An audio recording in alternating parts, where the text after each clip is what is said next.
The British Museum. Sub-Basement 3. Department of Anomalous Antiquities. My name is Dr. Nathaniel Ashcroft, Senior Archivist, Custodian of Restricted Collections. What you are about to hear has been recovered from sealed files, letters, journals, and testimonies once thought too disturbing for public record. Every statement you hear is drawn from Britain's forgotten centuries, the whispered history that hides between faith and fear. These are the National Occult Archives, filed, preserved, never closed. Case file NOA 1547 M classification. Testimony of witness. Date of statement 21st October 1547. Location Whitby Abbey, North Yorkshire. Author Brother Edmund Thorne, novice monk. Testimony 1. Brother Edmund Thorne, novice of this abbey, do testify about the thing that walks our dormitory. It began 3 weeks past, on the first night of October. I woke to footsteps in the corridor outside our sleeping quarters. Heavy boots upon stone, though no brother here wears such footwear. The steps move slowly, pausing at each cell door. I heard them stop outside mine. The iron handle turned downward, but the door did not open. After a long moment, the steps continued. Brother Aelred told me at morning prayers he had heard the same. So too had Brother William and old Brother Oswin.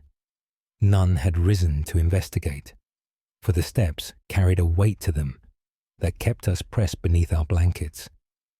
The second night, I determined to be brave. When the footsteps came, I lit my candle and opened my door. The corridor stretched empty in both directions, yet the boots still walked, moving away from me toward the chapel stairs. I followed the sound down into darkness. At the bottom, the footsteps stopped before the door to the old crypt. I heard breathing on the other side, not the breath of a living man, but something that pulled air in and never released it. I fled back to my cell. Prior Anselm says we imagine things in the autumn dark. But each night since, the footsteps have grown louder. Now they do not only walk the corridor. Last night, they entered Brother William's cell. He will not speak of what he saw, but his hair has turned white at the temples. He is only 19 years of age. 2 nights ago, the steps came into my own cell. I lay frozen as they approached my bed. I felt the wooden frame compress beside me, as if someone had sat down upon the edge. The breathing began again, close to my face. It smelled of earth and salt water. Something cold touched my forehead, like a finger tracing the sign of the cross backward. The abbot has ordered the dormitory blessed with holy water. He has called for a visiting bishop to perform a rite of cleansing. But I know this will not cease. Whatever walks these halls belonged here long before we did.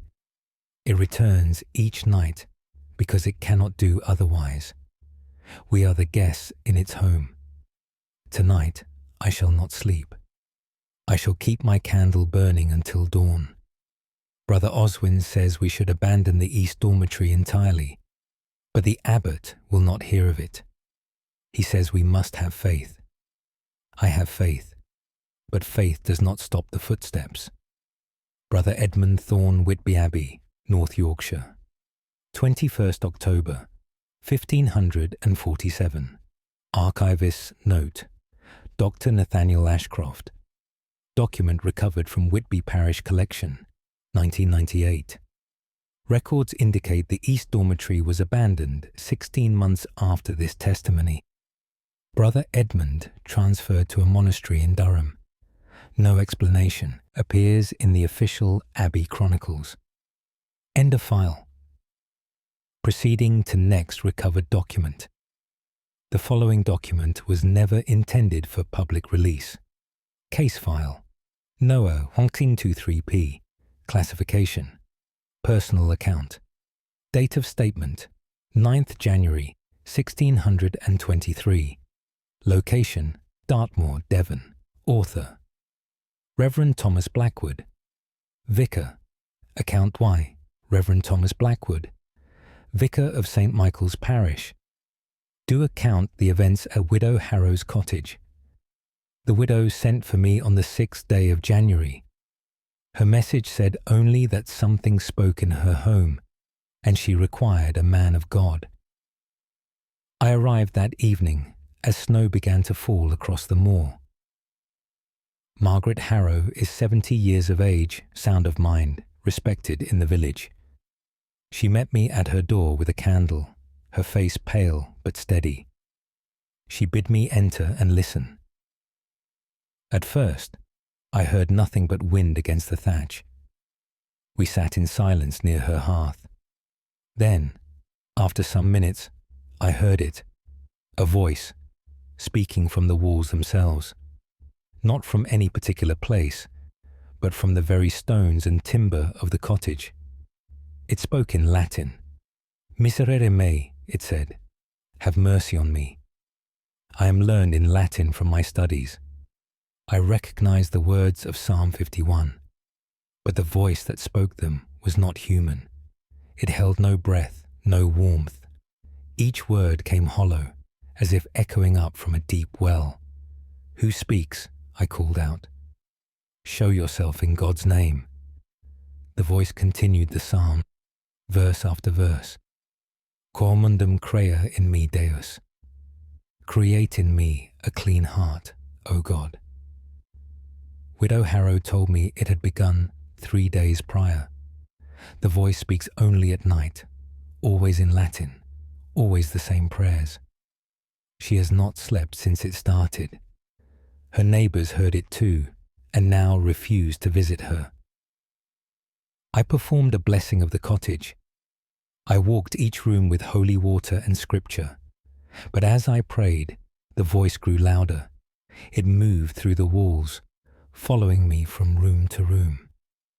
When I blessed the small bedchamber, the voice came from directly above my head. Libera me, it begged. Free me. I asked what bound it here. The voice fell silent for a long moment. Then it spoke one word. Peccatum. Sin. I stayed until dawn. The voice continued through the night, reciting prayers in that empty tone. As the sun rose, it finally ceased. Widow Harrow asked if I had driven it away. I told her I had not. I could feel its presence still, pressed into the very bones of her home. Whatever it is, it seeks forgiveness for something done long ago, but it cannot leave until that forgiveness comes. I do not know if such release is possible. I have told Widow Harrow to abandon the cottage. She refuses. She says it sounds lonely. I return tonight with oil and salt. I do not believe they will help. Reverend Thomas Blackwood, St. Michael's Parish, Dartmoor, Devon 9th, January 1623. Archivist's note. Dr. Nathaniel Ashcroft. Account found in private collection.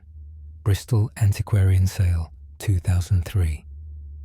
Land records show the cottage collapsed in 1625. Reverend Blackwood passed away from fever that same year. The widow's fate remains unknown. End of file. Case closed to public record. The original document remains sealed within the vaults of the British Museum. Further access requires written authorization or curiosity strong enough to ignore the warnings. Until next time, these are the National Occult Archives,